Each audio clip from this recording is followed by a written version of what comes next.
Hey guys, why do you guys play chess? Well, I play chess to humiliate my opponent, you know what I mean?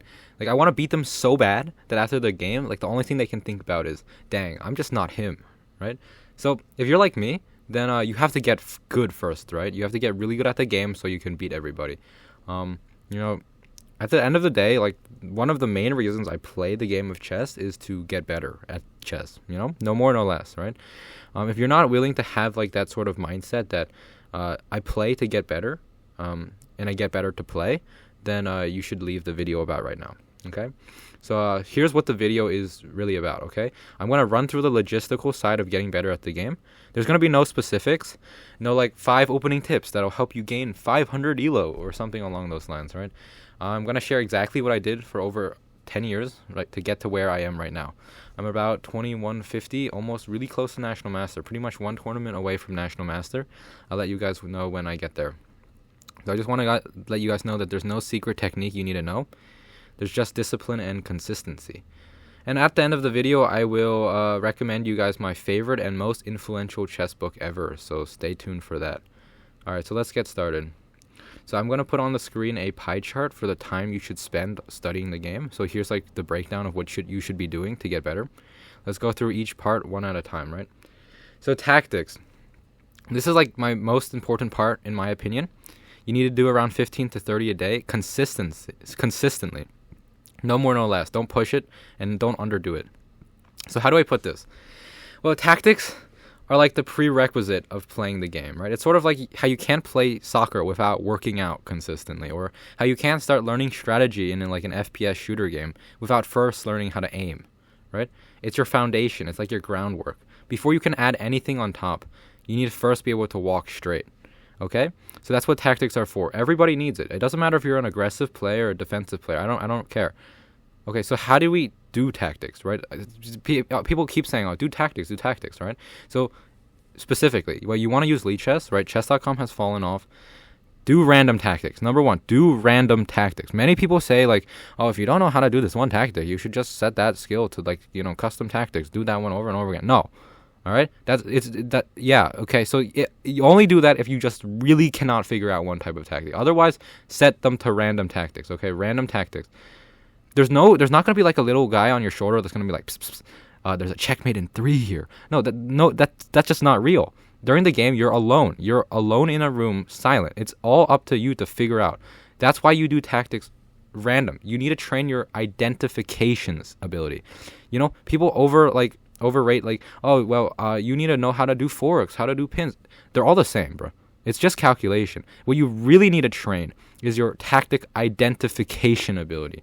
Nobody's going to tell you that there's a tactic in this move.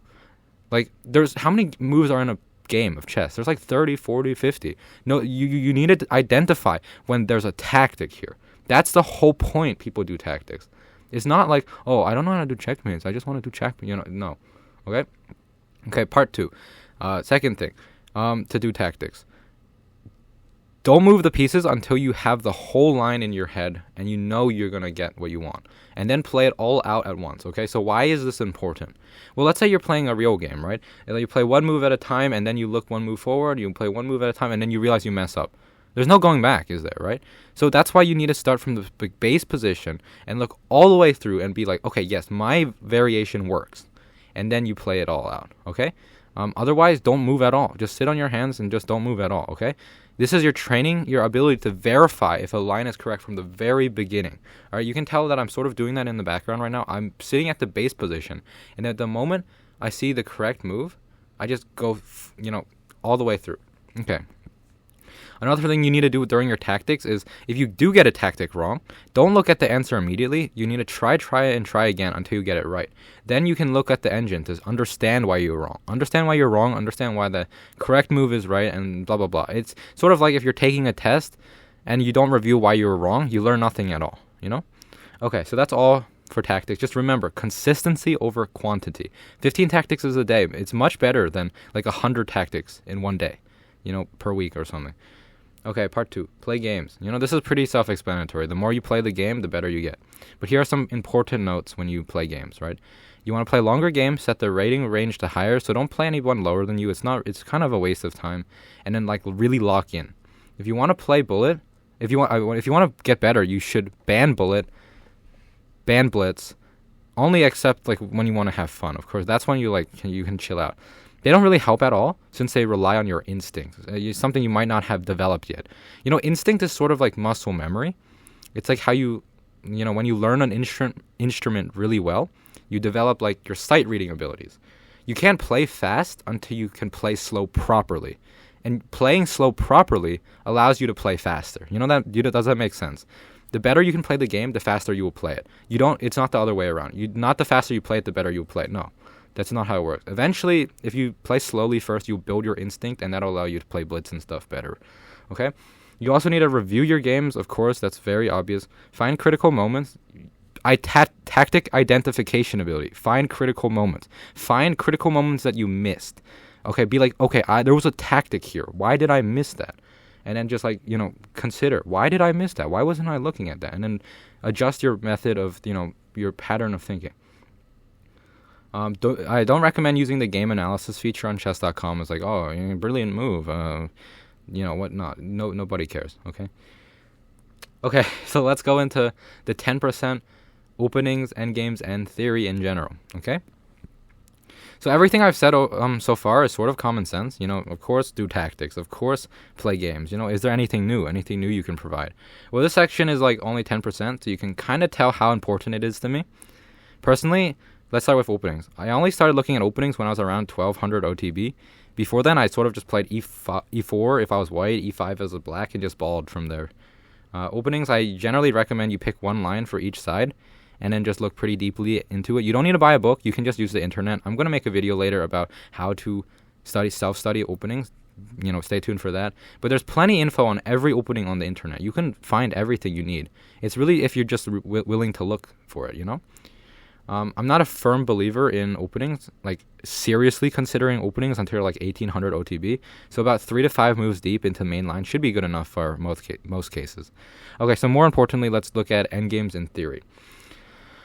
This is where stuff gets important, okay? You need to know endgames and you need to know theory. But why is it only 10%? Well, here are 2 books that you have to read, in my humble opinion, okay? This is the most influential book for me ever, okay? My System by Aaron Nimzowitsch, okay? 200% recommend. It's sort of like my manifesto, If you read it, you pretty much come to understand that everything I say, every idea that shapes me as a chess player comes from that book, okay? It's like the gospel to me. I've read it 3 times total. Once when I was 1,000, once when I was 1,600, and once when I was 2,000. It helps every time. What the book is, it's a comprehensive understanding of the game of chess and how to approach each and every move. Okay, that's why it's called My System. It's the system in which you play the game of chess. Have you ever felt lost in the middle game, not having any clue what to do, or not just being stuck there? I don't know what to play. There's so many moves and none of them stand out to me. That's what My System is about. It's about figuring out how to play the game, how to systematically play the game of chess. Okay, it's such a good book. You have to read it. 10%, as in don't binge the whole book. You need to just read it in small bits, understand why. Okay, and then the second book, this second book is negotiable, but you have to read either one of the 2 books I am recommending you right now. You have to read one of the 2. You don't read both. I mean, reading both is fine, but it's honestly overkill. It's either Dvorsky's, I'm probably butchering his name, but Dvorsky's Endgame Manual, or Simon's Complete Endgame Course, okay? One of these 2 endgame books. You have to read one of them. Must, okay? You must read one of them. Either works. I don't care. But once you have read one of them, that's pretty much all the endgames you will ever need for your life. That's the complete extent of my endgame study. I just read one of the books, and I was like, yeah, I'm ready, That's all. Okay, so that pretty much covers all the openings, endgames, and theory. Of course, if you really want to dive deep into one of the openings you really like, you can get an opening book specifically for that. And if you want more niche theory books like pawn structure, how to play with pawn structure, how to attack, how to defend, more specific niche theory books, leave me a note in the comments. Requirement is that you're at least 1,600 OTB or 2,000 on chess.com, because before then it doesn't really matter. Once you get to 1,600 OTB or something, you can just start specializing in things. But before then, I recommend you focus on what I've provided you so far. So if you really want a book like more niche, then let me know in the comment. I'm happy to provide. Okay, so in summary, here's a pie chart again. Just bake this into your memory. Okay, so I'm in the middle of making 3 new videos, one for opening, one for middle game, and one for end game. The videos will go into more detail about like sort of golden rules, like the win conditions, or like what you should be specifically looking out to do, and in each phase of the game. Okay, this will pretty much be copy pasta from the my system. Okay, understand that everything I say comes from my system. Okay, Aram Nimzowitsch, that guy's the GOAT. Okay, he has such a good comprehensive understanding of the game. Like honestly, I cannot even explain how good it is. You have to read it yourself. All right. There's also those were like my breakdown of how to get better logistically. Okay, logistically means nothing specifically, just the framework in which you get things done. All right. Thank you for listening. Hopefully that wasn't too much rambling, and I'll see you guys later. Bye.